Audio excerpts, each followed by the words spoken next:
Salve a tutti e benvenuti su Hot Game Reviews. In questo video vi parlerò di Dusklight Manor, un gioco sviluppato da Daniel Kay, di cui ho già parlato in passato per altri titoli come Lancaster Boarding House e Pine Falls. Durante la storia noi saremo un giovane ragazzo, che decide di lasciare tutto per iniziare una nuova vita come tuttofare in una villa. Una volta arrivato troverà un gruppo di ragazze che vivono sotto la custodia di Clara, una misteriosa donna che pare nasconda un segreto, che starà a noi scoprire. Parlando del gameplay, Dusklight Manor è una classica visual novel. Durante il proseguimento della storia avremo modo di interagire con tutti i personaggi della villa, ed in certi casi le opzioni di dialogo serviranno ad assegnare dei punti relazione, e malgrado questi non saranno visibili da nessuna parte, saranno importanti per poter visualizzare delle scene e diversi dialoghi.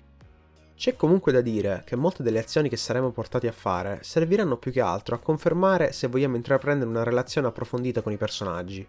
Ed in caso di consenso, nella grande maggioranza dei casi non ci sarà alcun risvolto negativo, ed anzi il gioco ci invoglia di intraprendere più relazioni con più personaggi possibili.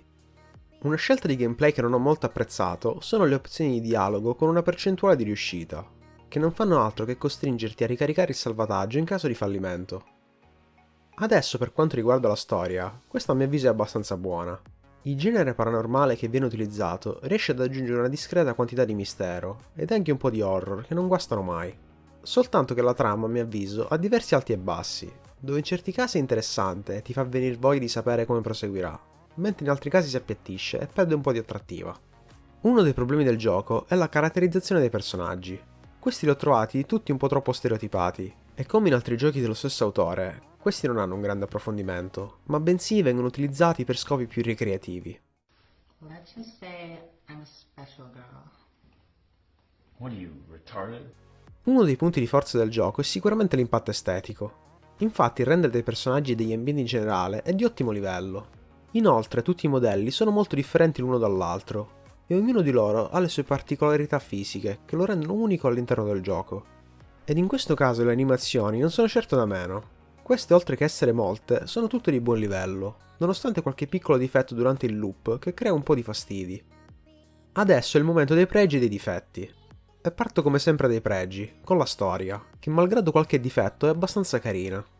Continuo con il render, che è di ottimo livello. Le animazioni, che anche queste sono molto buone. E per ultimo musica e suoni, che sono spesso ben utilizzati. Tra i difetti invece aggiungo la caratterizzazione, che mi è parsa appena accennata, e il walkthrough consigliato. Alcune scelte che si faranno sono un po' troppo specifiche, e in caso non si voglia andare alla cieca è preferibile una guida. Per tutte le ragioni elencate in precedenza, il voto che mi sento di dare è 8. Dusklight Manor è certamente un buon gioco, con una storia abbastanza interessante che sono curioso di scoprire come sarà portata avanti. Grazie per aver seguito questa puntata di Hot Game Reviews. Lascio in descrizione la pagina Patreon dell'autore e il walkthrough del gioco. E se avete qualche domanda da farmi o volete dirmi qualcosa, lasciate pure un commento. Alla prossima!